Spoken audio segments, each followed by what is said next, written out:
sigue incrementándose su costo, pese a que se dice que está subvaluado, y no se le ve a este tema una salida sencilla, y con todas las implicaciones que eso tendría para la economía y para las áreas productivas de México. Tenemos también el tema del informe del alcalde. Vamos aquí a pronunciarnos sobre precisamente el balance de lo que ha sido su administración. Los temas que llaman la atención, que son el relevo en Pemex, que realmente hay una poca claridad de por qué se da este relevo y qué rumbo tendrá que tomar Pemex. Interesante y genera una enorme expectativa. Hay que recordar que es un tema estratégico para México y también tiene impacto directo en el costo que podrá tener el gobierno en 2017 y 2018, un escenario que se ve bastante gris. Temas de seguridad, desde luego el tema que más llama la atención y preocupa es el tema de la periodista o reportera que había sido levantada en Veracruz y que lamentablemente fue hallada muerta en el estado de Puebla. Y también platicaremos de los temas de la creación acelerada de empresas, es una facilidad interesante a través de internet. Yo voy a ser muy breve en el tema del balance de la administración municipal, con motivo ya del próximo informe del presidente municipal Tony Gali. Hicimos un sondeo con nuestros afiliados y el balance es sumamente positivo, tiene una aprobación prácticamente del 90% del sector empresarial franquiciante, en virtud, número uno, a la transparencia, situación que realmente no nada más debiera ser una iniciativa de esta administración, sino que debería ser una exigencia para las que sigan. El otro tema que también ha generado beneplácito en el sector empresarial es que tuvimos durante la administración de Tony Gali 0 casos de quejas por acoso a negocios o por corrupción, cosa que es realmente de resaltar. Los operativos que tiene obligación el municipio de realizar a los comercios se hicieron con estricto apego a derecho, atendiendo un tema incluso de sensibilidad, pero sobre todo sin ningún intento de coacción o extorsión hacia los sectores empresariales, sin importar el tamaño de los negocios a los que fueron a visitar. Entonces esto es algo también digno de resaltarse. También en el sector franquiciante tuvo mucha sensibilidad el hecho de que el secretario de Seguridad Pública Municipal siempre tuvo la puerta abierta, o siempre ha tenido la puerta abierta a todas las inquietudes que les hemos planteado cuando hemos sido víctimas de la delincuencia. La atención que se ha recibido por parte de Policía Municipal ha sido impecable en el 100% de los casos y en el 100% de los casos satisfactoria. Todo esto sumado a un tema de gobernanza en el municipio que pues nos ha facilitado, pese a los difíciles tiempos económicos que estamos enfrentando, la normal operación de nuestros negocios y también el landing o apertura de los puntos franquiciados que se adjudicaron en el municipio de Puebla. Así que al final el balance es positivo y pues desde luego quisiéramos, ¿no?, que se generaran ya mecanismos, sobre todo en el tema de transparencia, para que otras administraciones futuras se vieran obligadas cuando menos a mantener esos niveles de certificación en la transparencia. ¿Cómo le impactó al sector? Hay sectores, el programa 5% repercutió favorablemente la apertura de franquicias en la inversión. Sí, el hecho de que se desregule y que se automaticen algunos trámites, en primer lugar, es un combate directo a la corrupción. Cuando los trámites son confusos, cuando son escabrosos, cuando son difíciles, las personas se ven muchas veces en la necesidad de entrar en ese juego eterno de la dádiva o la corrupción. El hacer los trámites ágiles, sencillos y en algunos casos automatizados, no solamente genera competitividad para el municipio de Puebla, sino que además es una estrategia muy exitosa en el combate a las prácticas de corrupción. Yo creo que debe ser una tendencia que la tramitología se haga ante sistemas de cómputo que sean incorruptibles. En la medida que quitemos el factor humano, la discrecionalidad en la toma de decisiones, se favorecerá no solamente la transparencia, sino también la normal operación y sobre todo el desarraigo de estas prácticas de corrupción que nos han tenido asolados durante tanto tiempo. Lamenta que se vaya el 22 de febrero cuando su sondeo es un buen presidente municipal y vaya a dejar la ciudad de Puebla para buscar otro nuevo cargo. Bueno, pues en realidad tienen que, de acuerdo a sus derechos políticos, pues que intentar lo que la ley les permita. Lo que nosotros diríamos es que se va con el beneplácito del sector empresarial y con un reto enorme para el que viene, porque cuando menos estaría obligado a tener una administración impecable y aprobatoria en el sector. No podríamos admitir que se dieran pasos atrás en temas en los que en 2 años tuvimos tantos avances. ¿Habría una recomendación específica, no sé, para que se mantenga el gabinete, para que sigan las políticas que se han implementado, un llamado en este sentido? Pues ojalá y todas estas estrategias, todas estas buenas prácticas quedaran documentadas en una suerte de manuales instructivos o certificaciones para que sea quien llegue a sustituirlo en el cargo, pues pueda capitalizar o aprovechar este camino que ya se recorrió y no tengan que empezar a inventar cosas desde cero. Si tiene beneplácito de ustedes como empresarios, ahora que es presidente, ¿les gustaría que llegara a ganar la gobernación de Tamaulipas? Bueno, pues aquí habría que definir, nosotros como organismo empresarial decidimos mantenernos al margen de este proceso. Lo que tenemos el mandato de nuestros asociados es que debemos trabajar y colaborar con quien quede en el gobierno, del color que sea, en beneficio del sector. Este es un organismo empresarial que tiene como función crear riqueza compartida y promover el emprendedurismo. Finalmente, nosotros lo que queremos es que tengamos gobernantes a la altura de los retos que requiere Puebla. ¿Lo ven como un buen candidato? Sí, definitivamente es una buena opción. En el tema del dólar. Bueno, muy bien. Este es en cuanto al tema político. Yo quisiera darle la palabra al licenciado Eduardo Chávez para que nos platicara este tema que nos está preocupando ya y que además ya está empezando a impactar de manera importante a las plantas productivas, que es la devaluación acelerada del peso. Buenos días, pues ahora sí que nada nuevo bajo el sol, ya de lo que veníamos platicando en semanas anteriores, pues el dólar se sigue tomando fortaleza en comparación con las demás monedas. Obviamente pues a la moneda mexicana nos afecta de una manera muy fuerte. Desgraciadamente no creo que en los próximos días o en los próximos meses vaya a haber un retroceso del tipo de cambio. Por el contrario, va a seguir presionado cada vez, pues la cuestión, las cuestiones internacionales, las cuestiones inclusive internas de México, pues tampoco han ayudado mucho para que esto se revierta. Sí podemos esperar que esto siga subiendo. Obviamente, pues no podemos asegurar, no podemos hablar de un futuro exacto que vaya a recibir el dólar, pero pues sí podemos hablar de lo que son tendencias, ¿no? Y la tendencia ahorita sí es al alza. Sí es muy probable que en este primer trimestre termine el dólar llegando a los 20 pesos. Como les decía, no, el panorama no es nada bueno. Ahorita no nada más el problema es las cuestiones energéticas.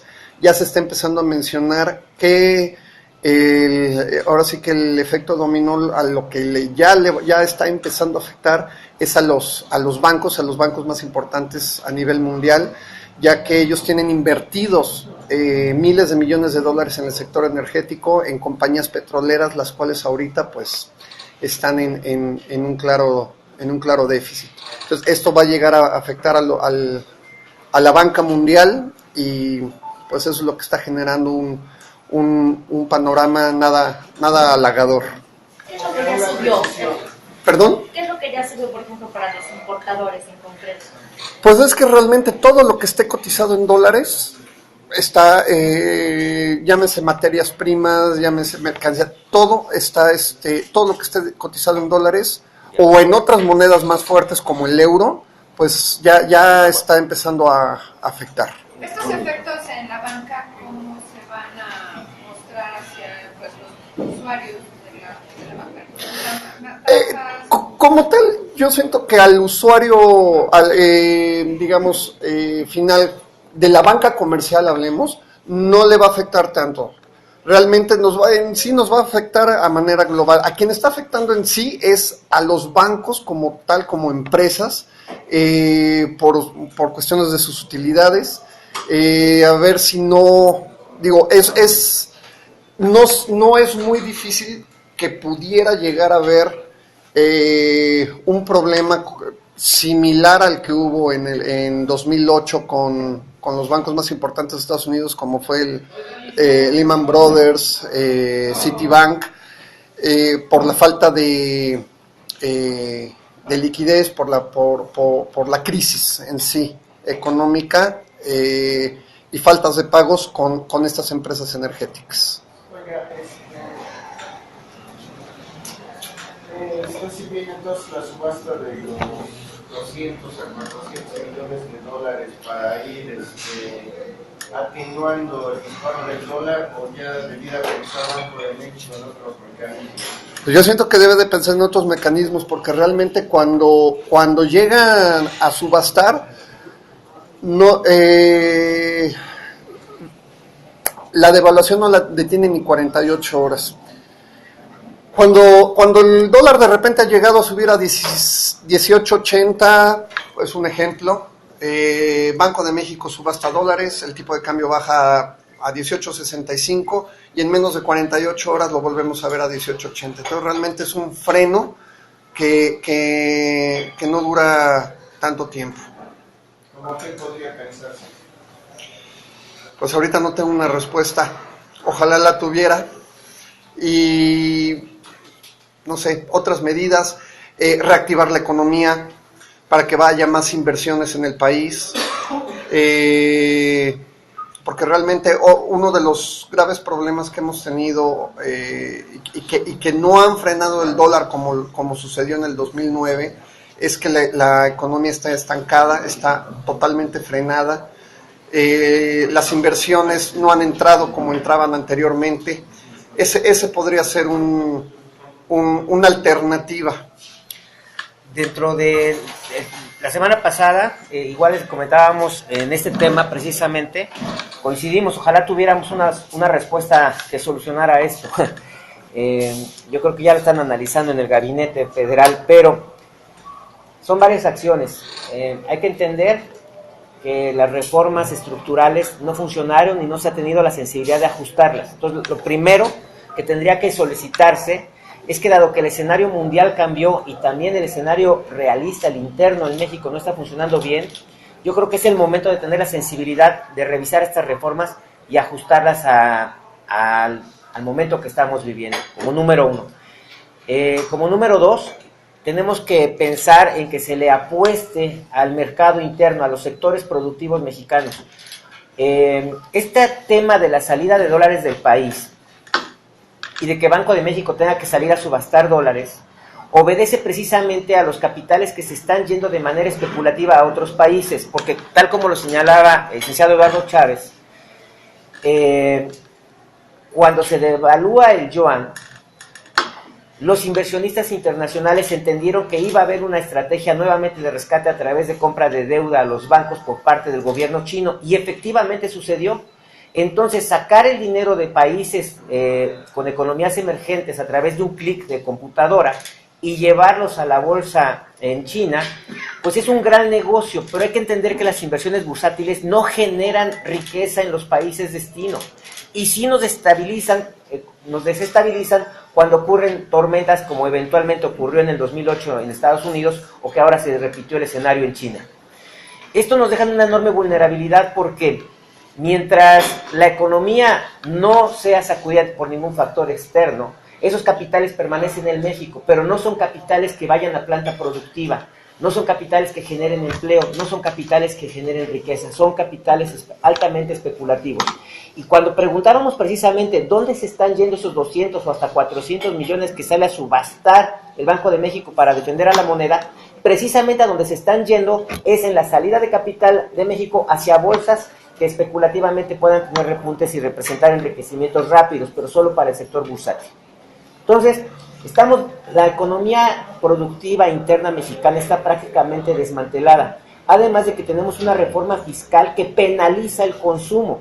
En esa situación tendría que venir una revisión para cambiar las reglas y los equilibrios. Además, está demostrado históricamente en México que salir a defender el peso mediante subastas es una solución temporal, pero que no mejora los cambios que se requieren a nivel estructural. Y por otro lado, con el factor agravante del petróleo, no se ve cómo el gobierno pueda tener más gasto. Creo que ya el primer exhorto en este sentido ya lo dio el gobernador del Banco de México al solicitarle al gobierno federal que recorte sus gastos para el próximo 2017 y probablemente 2018. En esa medida, que se combinaran acciones de austeridad con acciones de reestructura para las nuevas condiciones del escenario económico mundial, pudiera ser que encontráramos una salida relativamente sencilla a lo que de otra manera, y lo dijimos ya hace más de 15 días, pudiera ser un escenario recesivo para la economía antes del inicio del segundo semestre de este año. Ese es el pronunciamiento que hemos hecho como sector, esa es la preocupación que ya hicimos nosotros llegar al gobierno federal, ojalá y sea escuchada a tiempo. Bueno, también mucho en conexión con este tema está el cambio de mandos o el relevo en Pemex, que nos genera también más preocupaciones que tranquilidad, y de eso nos va a platicar el ingeniero Ignacio Rivera.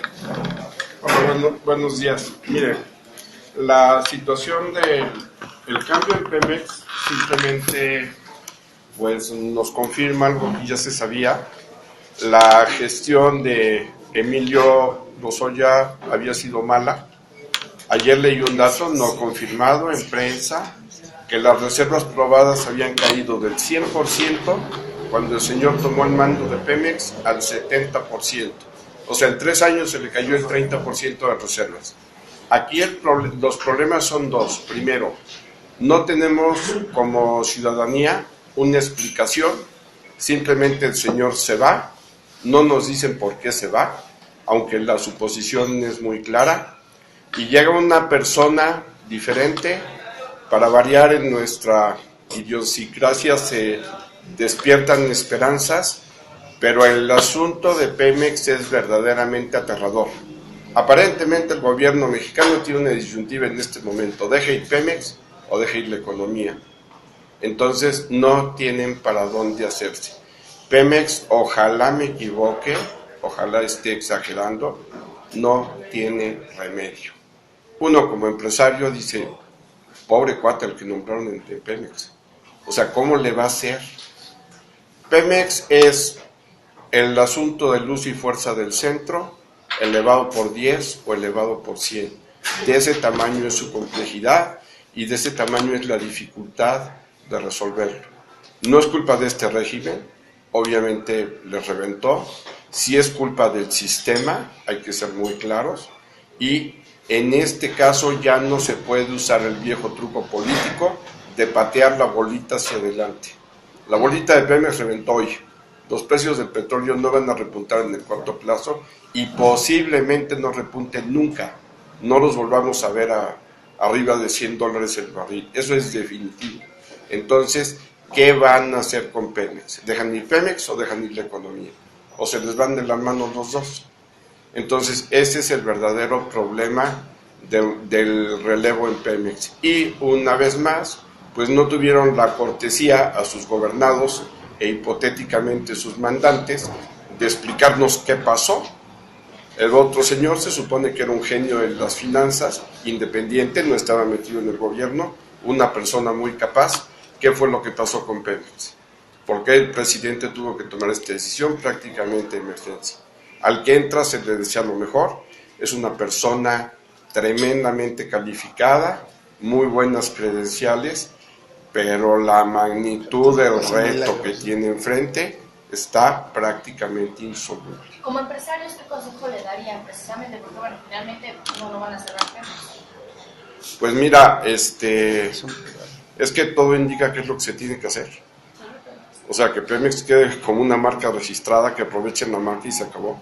El problema es qué consecuencias políticas tiene. O sea, una cosa es una ventaja de los empresarios, en tu empresa tú decides, pagas las consecuencias y se acabó en última instancia las liquidaciones.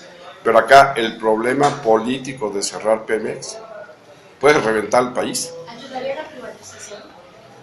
¿Quién lo quiere comprar? O sea, han dicho mucho de que Pemex no se privatiza. Yo les pregunto, ¿quién lo quiere? O sea, ¿cómo compras una empresa? ¿Quién compra una empresa en esas condiciones? Les voy a decir algo muy feo, ni regalada la quieren. ¿La reforma energética ayudaría o abonaría de algún modo ante la situación que guarda Pemex? Mira, hoy en la mañana oí un comentario que decía precisamente, ahorita que venía en el radio, la Pemex se debió haber arreglado antes de culminar la reforma energética. O sea, realmente nosotros podríamos hablar muy mal de Pemex, pero Pemex ha sido injustamente tratado por los gobiernos, ha sido saqueado. Para mantener lo que no cobraban de impuestos, porque era políticamente incorrecto, y para mantener Pemex Gate, un conjunto de cosillas, ¿no?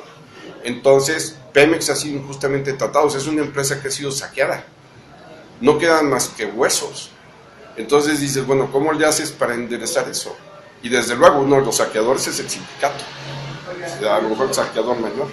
El hecho de que el gobierno ahora hable de recortar presupuesto a Pemex es como, pues, le sigues bajando impuestos a Pemex, pero no le estás inyectando recursos para modernizarse. Entonces, ¿de dónde va a salir para que la estatal sea viable a mediano plazo? Bueno, es repetir lo que te dije hace un rato, no es viable. O sea, no hay manera de que sea viable. ¿Cómo puedes tú hacer viable una empresa? O sea, tú vendes tacos, vendes 100 pesos diarios, y de un día para otro vendes 30 o 15 o 25 pesos diarios. ¿Cómo le haces para aguantar? No hay manera. O sea, ese es el verdadero problema. Lo que le pasó a esta administración, tanto con la economía del país como con Pemex, fue que se quemaron los cartuchos antes de la crisis. Cuando viene la crisis no hay margen de acción. Desde luego que todos los mexicanos quisieron salvar a Pemex, aunque sea por agradecimiento. En algo nos ayudó, incluso la IP. Pero, ¿cómo le haces? El problema es viable. Ahora, ¿vas a inyectar dinero a una empresa que no tiene prácticamente remedio? Que tiene un sindicato que la sangra, que le roban el producto terminado, que tiene costos altísimos. Las últimas declaraciones de Lozoya, que el precio del barril estaba en $13 de costo, pues yo me acuerdo cuando López Portillo decía que la extracción, el costo de extraer el barril de Pemex era un secreto de Estado, ¿no? Yo más bien me quedo con eso. O sea, no hay manera, no se ve manera. Ojalá este cuate nos desmintiera o me desmintiera. Prefiero que salga Pemex y estar equivocado, pero no se ve manera. Con el sindicato y el precio del petróleo, ¿cómo está tomando de acuerdo? ¿Cómo ven ustedes cuál es el impacto principal para el consumidor de a pie? Pues mira, Puebla no es exactamente un estado petrolero, esa es una ventaja. Ya nos afectó la crisis de Volkswagen y la automotriz con las consecuencias que ha tenido, pero a la larga pues no somos una ínsula independiente, o sea, nos afecta a todos. Nosotros, por ejemplo, en mi caso, tengo demanda de mis productos en el sureste, pues ciertamente se va a caer. Entonces, afecta a todo el país y por consecuencia a Puebla. ¿Es el inicio de la desaparición? No sé, me da pena preguntarlo, Perdón. pero ¿apuntaría a una desaparición en el mediano largo plazo de la maestra? Pues, mira, como empresario mediano, pequeño, pero bastante experimentado, yo creo que no tienen otra opción. Te repito, dejan ir Pemex o dejan ir la economía. Ve el asunto de la deuda que acaba de contratar Pemex. Contrató una deuda, muchos miles de millones de dólares, al 6,8%.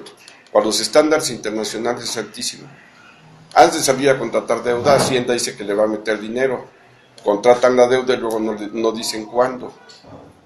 Entonces, Ahorita pagar 6.8 en dólares a largo plazo, una empresa petrolera con respaldo del gobierno, porque eso sí se prometió en la colocación, pues es muy alto, ¿no?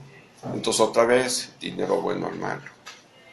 Y por ahí, pues el tipo de cambio implica también que se alzan los intereses de la deuda que tiene el gobierno en dólares, ¿no?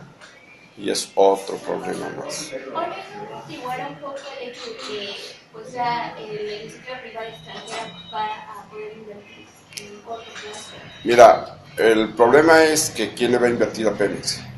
O sea, con la reforma energética van a venir a hacer sus propios campos y sus propias estructuras. La única buena noticia es que va a haber chamba para la gente que salga de Pemex, porque indiscutiblemente Pemex tiene gente calificada, claro, para los calificados. Pero eso pues es una sangría más, es un activo más que pierde Pemex, porque Pemex los calificó. Entonces, desde el punto de vista empresa Pemex, es otra desgracia, se le va a su gente capaz. Y seguro los incapaces se quedan, porque no tienen a dónde ir. ¿Pero eso se viene de gasolineras o cuál es su actividad en concreto? ¿Quién? Yo no, yo estoy en otro giro. Es franquicia. Yo tengo alimentos. Estoy en otro giro, sí. Muy bien. Vamos también con otro tema, con el licenciado, con el contador Gonzalo Castillo, licenciado, perdona. Esa es una noticia buena. Bueno, buenos días.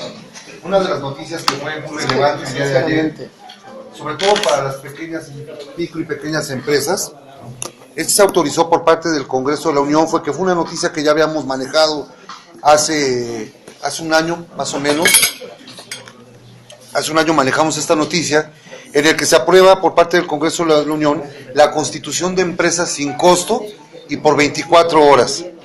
¿Qué significa esto? Que todas las pequeñas micros se van a poder meter a un portal de internet y van a poder tramitar una empresa, el nombre, los estatutos y formatos de estatutos van a estar dentro y vamos a poderla constituir a través de uno o más socios para empezar a poder generar recursos. Estas empresas podrán ser hasta por 5 millones de pesos, es decir, es el capital que pueden manejar, si no tendrían que salir de este tipo de sociedad. El nombre de la sociedad se llama Sociedad de Acciones Simplificada.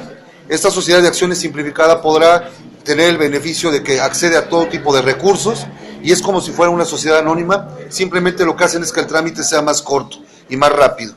Y realmente el beneficio es muy flexible con respecto a la administración de poderla tramitar y llevar, y va a formalizar un poco el mercado en donde las empresas pues están o tuvieron que entrar al mercado informal porque el régimen fiscal no les permitía poder seguir o subsistir bajo la tributación que nos sigue regulando. Entonces yo sí invito a que muchos de los empresarios podrán entrar en ese sistema y podrá beneficiarlos sin necesidad de entrar a trámites engorrosos o caros, como puede ser incluso la constitución ante notarios públicos.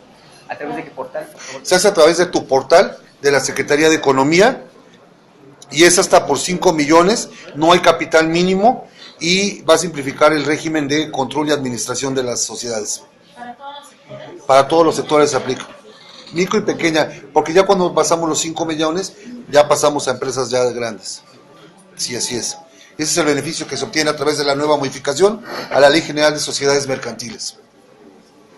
Así es. Bueno, pues finalmente nuestro especialista en seguridad, el ingeniero Roberto Esquivel, nos va a platicar de estos temas lamentables y que preocupan porque ocurren en las puertas de Puebla y en nuestras fronteras con otras entidades federativas. Bueno, muy buenos días. Desafortunadamente se dio a conocer el día de ayer, el desafortunado asesinato de una compañera periodista de otro estado de la República, de un estado vecino, el cual cabe destacar y se debe mencionar que si hay algo que se ha estado llevando a cabo aquí en Puebla como tal, es que estamos siendo, por así maldecirlo, un tiradero de cadáveres. Muchas veces no se sabe hasta que se llevan a cabo las investigaciones correspondientes dónde se están llevando a cabo lo que son los asesinatos.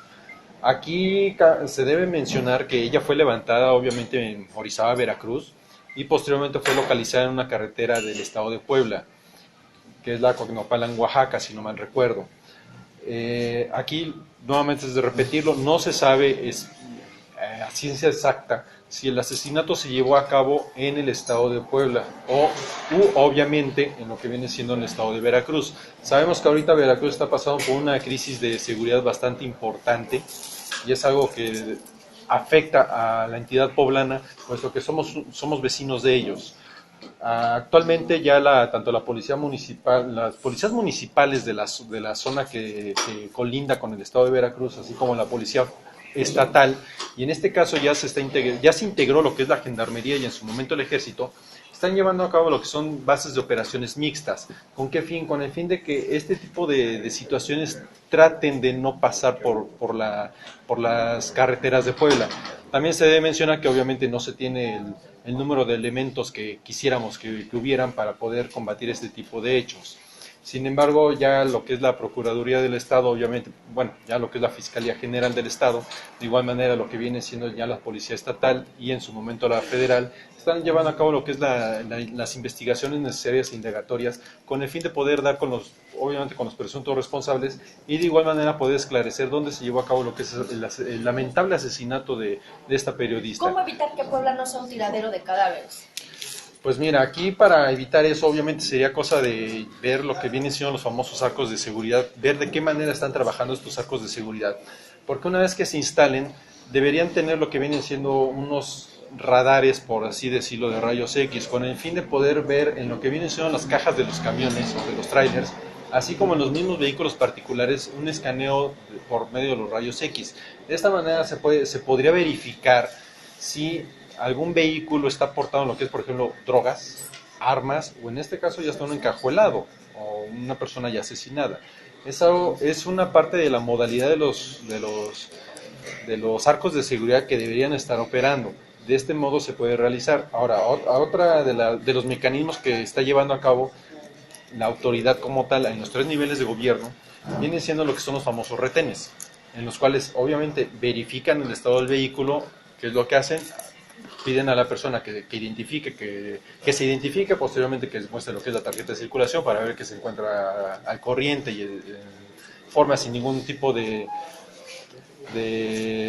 aviso de robo o algo por el estilo, y de esta manera se procede lo que viene siendo una revisión vehicular, en la cual obviamente abren lo que viene siendo la cajuela, revisan la parte de atrás o posterior de lo que vienen siendo los camiones de carga, vehículos y demás, con el fin de poder detectar si portan algún tipo de cosa ilícita o situación ilícita, ¿no?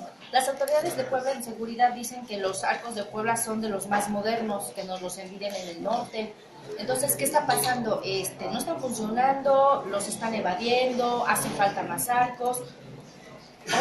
Bueno, para empezar hace falta más arcos. Digo, se debe mencionar que ya con los arcos realmente, bueno, sin los arcos estaríamos peor. ¿Por qué? Porque por medio de los arcos de seguridad realmente ha funcionado el hecho de que pasan por un arco y en ese momento hace la detención, lo que es tanto la Policía Federal, Estatal como el mismo Ejército, y empiezan a hacer las indagatorias de revisión vehicular, tanto a camiones de transporte como camiones de carga y de igual manera lo que viene siendo autos particulares, por así mencionarlo. Si no tuviéramos estos arcos estaríamos peor. Ahora, si es necesario, obviamente, ver de qué manera están operando. Nosotros ya hemos estado en pláticas con el secretario de Seguridad Pública del Estado, el cual nos ha abierto las puertas amablemente, en el cual hemos estado viendo de qué manera están trabajando este tipo de arcos. ¿Para qué? Para ver de qué manera también podemos llevar a cabo lo que es algún tipo de apoyo por parte de la Vicepresidencia de Seguridad y ver cómo podemos apoyar. ¿Para qué? Para tratar de combatir cualquier tipo de delito y obviamente el buen funcionamiento de los arcos de seguridad. Entonces, muy aparte del funcionamiento de los arcos, es algo que hemos estado solicitando por medio de las ruedas de prensa y obviamente hacemos un llamado no solamente por ustedes que son los medios de comunicación, sino por medio de las redes sociales, es que nos estén informando dónde están los arcos de seguridad, los arcos sí, pero dónde están los retenes. ¿Por qué? Porque muchas veces los mismos retenes hacen ese tipo de revisiones, de momento de tratar de evadirlos no sabemos si es un delincuente, porque por muchas veces que hasta digan los que interactúan en las redes sociales de que los delincuentes no se ponen a ver redes sociales, obviamente se ponen a ver las redes sociales, entonces pueden saber dónde están estos retenes de seguridad y obviamente esto que implica que por ahí van a evadir lo que viene siendo cualquier tipo de situación de seguridad y obviamente van a estar trasladando ya sean cadáveres, ya sea un encajuelado, un secuestrado o hasta algún tipo de arma. Entonces, todavía no es óptima la función de los arcos, o sea, les falta. Mira, todavía les falta, porque sí les hace falta ver la cuestión tecnológica, de ver cómo están operando como tal, pero aparte de ello también lo que es la capacitación del personal, porque también sabemos que muchas veces los personales al ser pocos, o a ser pocos efectivos u oficiales, ¿qué es lo que hacen? Tienen que estar también trabajando en el campo. Entonces sí es necesario poder hacer una contratación masiva o una mayor contratación de elementos de seguridad que puedan estar operando este tipo de armas.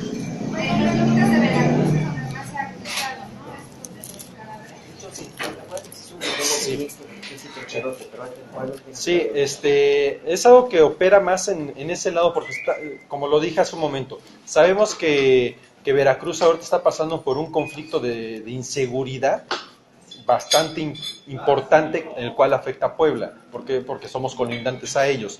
Cabe, y lo repito nuevamente, cabe mencionar que en la zona de Veracruz, principalmente en la zona de Perote, se llevó a cabo lo que es una base mixta, en la cual está policía municipal o las policías municipales de la zona, de igual manera está la policía federal, la policía estatal, el mismo ejército, también trabajando con parte de las corporaciones del estado de Veracruz con el fin de combatir este tipo de situaciones.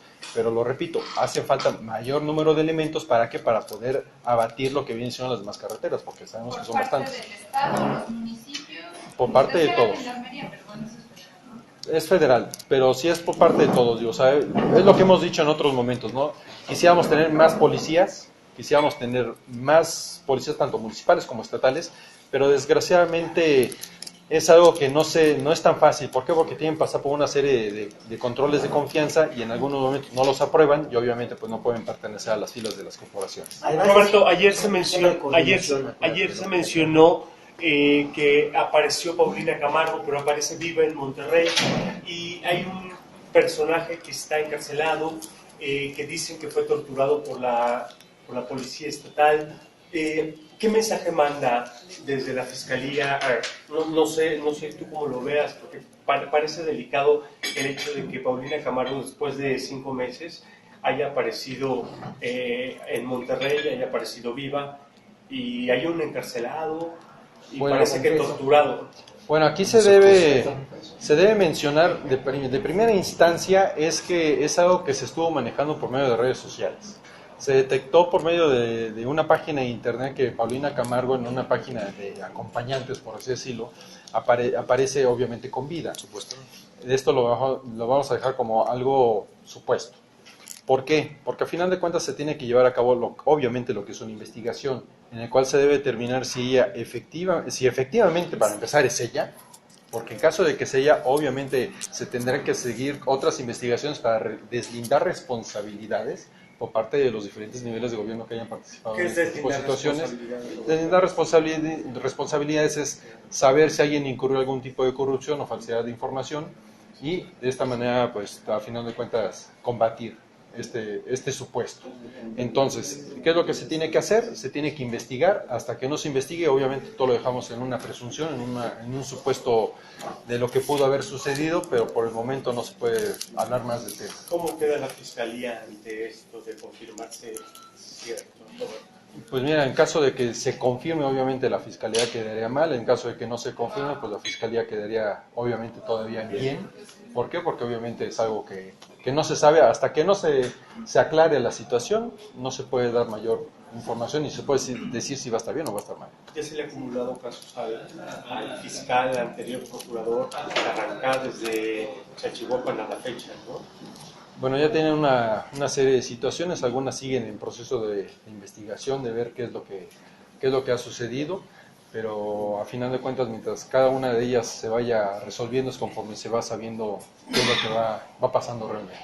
¿Se puede deslindar responsabilidades hacia el Estado o hacia el fiscal, hacia el gobierno del Estado? Claro, la parte de responsabilidad como tal es algo que aplica no solamente para el ciudadano, sino también para el cargo público. ¿Qué tipo de respecto al tema que decía de los arcos de seguridad, están descuidando las otras vialidades? A lo mejor le están poniendo atención a la autopista, pero las carreteras federales, los caminos rurales, ahí es por donde podría estar llegando la delincuencia de Veracruz. Bueno, en esa parte como tal, ¿qué es lo que se hace? Ahí se llevan a cabo lo que son rondines de seguridad por parte de policías municipales y federales. Pocas municipales llegan a entrar, puesto que al final de cuentas no es parte de su competencia, por así decirlo. Entonces, tanto la policía estatal como la federal llevan a cabo lo que son estos rondines, tanto autopistas como carreteras federales.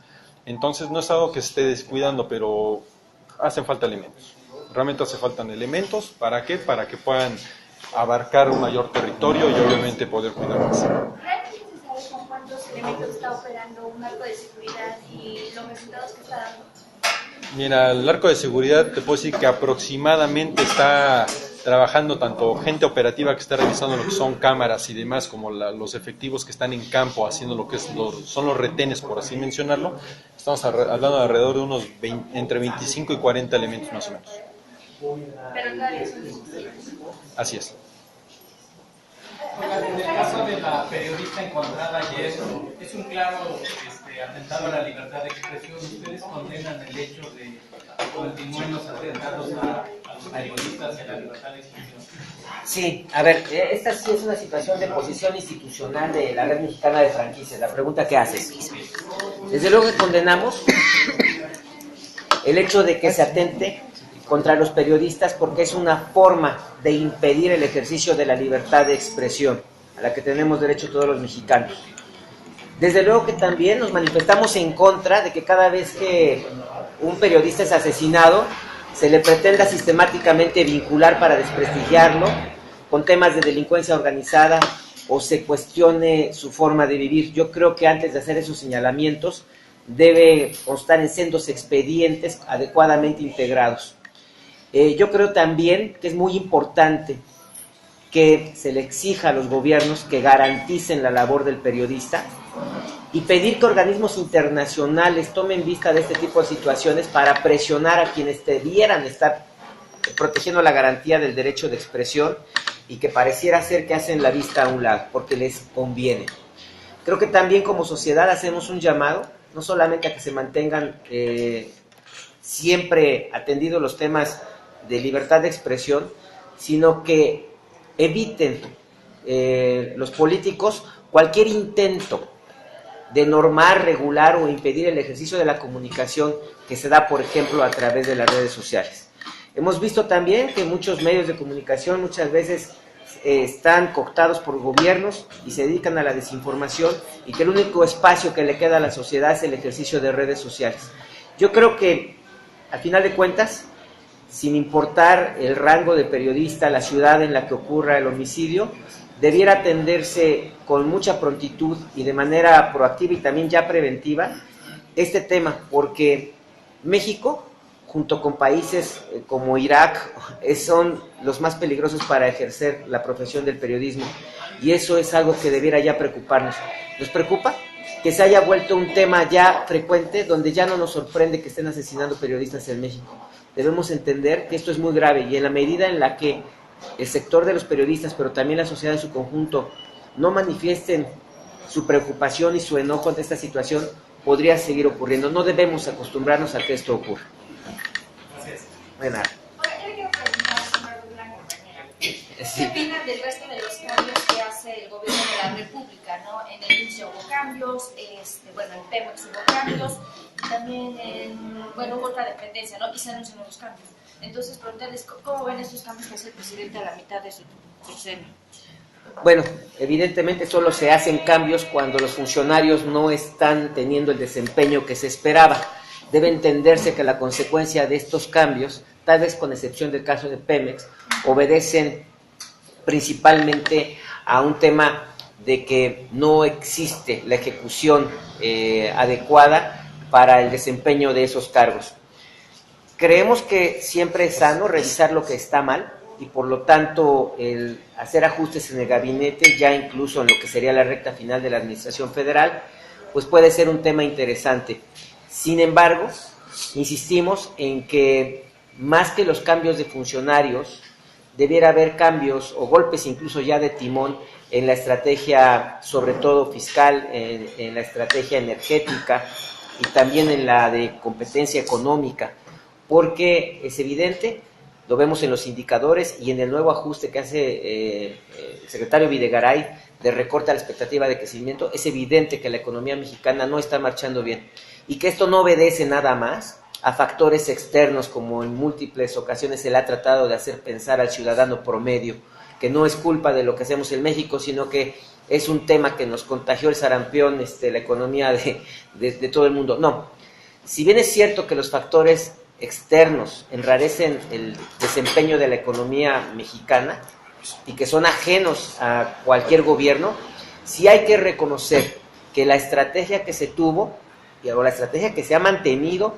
inhibe el consumo, inhibe el crecimiento y no propicia el crecimiento de los sectores productivos mexicanos. Por lo tanto, quedamos a la suerte de la economía de otros países, incluyendo nuestro principal socio comercial, que es la economía de los Estados Unidos, pero ahora también, dado la globalización de las economías, a lo que ocurra con otros países que ejercen dominio sobre la producción o sobre el intercambio comercial internacional, como es el caso de China.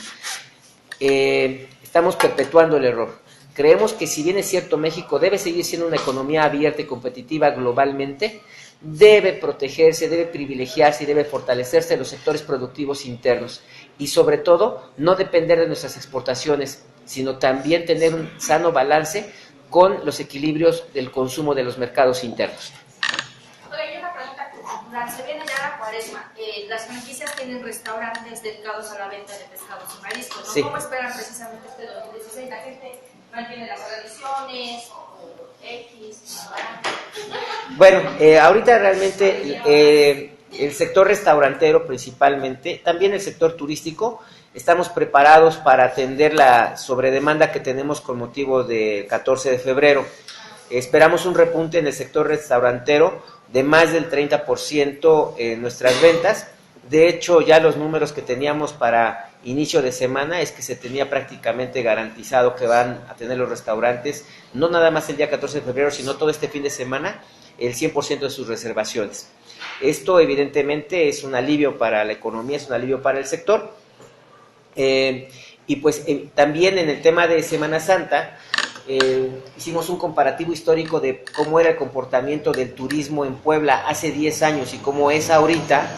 Y la verdad es que Puebla se ha vuelto ya un destino turístico muy atractivo. En comparación, por darle solo una cifra, en comparación a lo que ingresaba en el sector turístico y restaurantero hace 10 años en promedio en Semana Santa, comparado con lo que fue la Semana Santa del año anterior, prácticamente se duplicaron los ingresos. Quiere decir que Puebla, sin tener playas, está adquiriendo la vocación de una ciudad como destino turístico. Es una industria sin chimeneas, es una industria que genera muchísimos empleos y evidentemente creemos que el nuevo rostro que hoy tiene, no nada más la ciudad de Puebla, sino el estado de Puebla, está favoreciendo mucho este tipo de economías. Para lo que es el periodo de Semana Santa, evidentemente con el tema de la Cuaresma, pues sí se espera un repunte como tradicionalmente ocurre en el sector de alimentos, no solamente en el restaurantero, sino también en los introductores de pescados y mariscos. El incremento que se presenta en sus ventas en ambos sectores es superior al 35%, pero también tiene un efecto de rebote en los introductores de productos cárnicos, en los cuales vemos prácticamente un 85% de desplome en sus ventas durante ese mismo periodo. Es decir, que no se genera una economía adicional o una derrama económica adicional, sino que se sustituye una por la otra.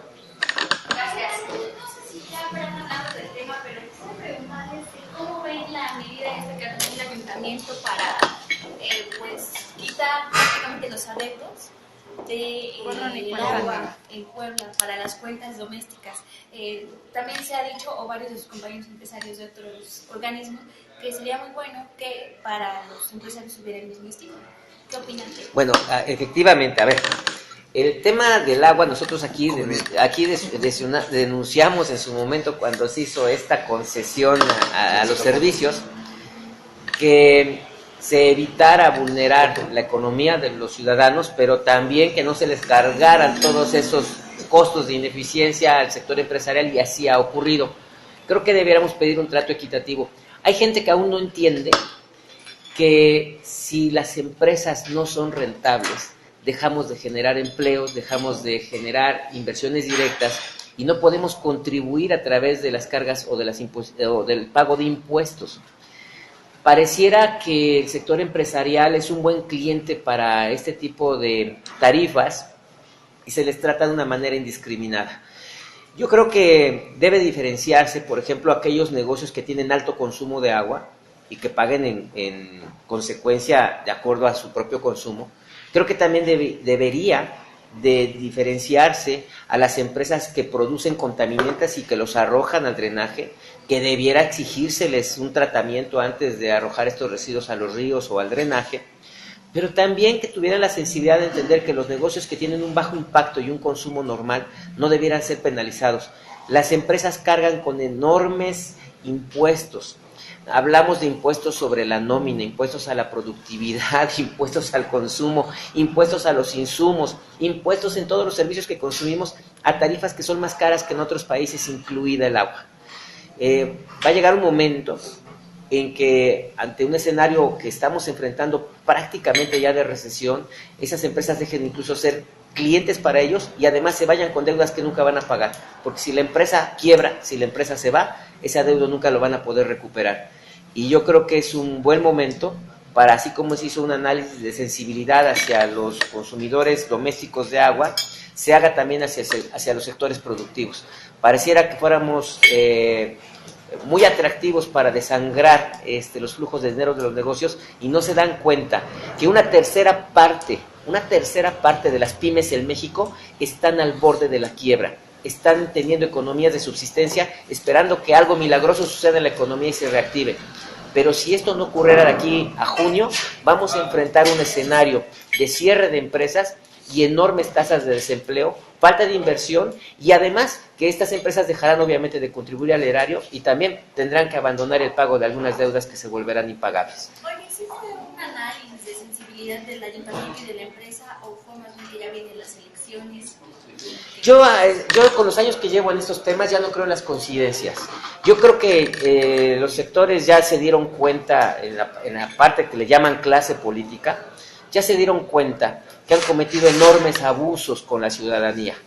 Uno de ellos precisamente las tarifas de luz, otros son las tarifas del agua, otro es el tema del costo de las fotoinfracciones, que si bien es cierto nos manifestamos porque sí existan, porque es una medida que no admite corrupción y que ha abonado mucho en seguridad a circular a los poblanos por sus principales bulevares, la realidad es que sí las multas resultaban muy altas. Y también nos preocupa mucho, por ejemplo, que en Ciudad de México se haya transparentado en esta semana el contrato que tiene la empresa de Autotráfic con el gobierno de la Ciudad de México, donde prácticamente la mitad del dinero que ingresa por motivo de esas infracciones van a la iniciativa privada a esta empresa. Entonces eso despierta muchas suspicacias y nos haría preguntar si en Puebla nos tendremos un contrato parecido. Creo que, o peor, creo que es el momento de empezar a transparentar también en esos temas, porque la medida es buena, pero se vuelve impopular si enriquece a unos cuantos en vez de representar un beneficio que pudiera generar inversión en infraestructura o en activar la economía del propio Estado de Puebla. Oye, y eso del agua, habría que decir que podría aplicarse el mismo esquema, o no entendí muy bien, que podría aplicarse el mismo esquema de quitar los adeudos a los negocios de bajo impacto. Sí, yo creo que tiene que hacerse un análisis. Hay empresas que les están llegando cuotas de agua que no van, en proporción a los consumos o al impacto que ellos generan ambientalmente hablando. Y yo creo que esos casos deben analizarse. No puede ser que a un pequeño negocio que tiene 2 empleados y un medio baño se le cobren tarifas que resultan inequitativas o injustas. Hay que revisarlo. Yo creo que habría que analizar caso por caso, o debería haber una ventanilla donde aquellos que sientan que están teniendo cuotas injustas o que están enfrentando adeudos que ya son impagables, pudieran renegociar su situación. Porque de no ocurrir así, de todas maneras esas empresas tendrán que verse obligadas al cierre de actividades y esas deudas pues serán números o cuentas por cobrar que pasarán a ser incobrables en la práctica. Gracias. De nada.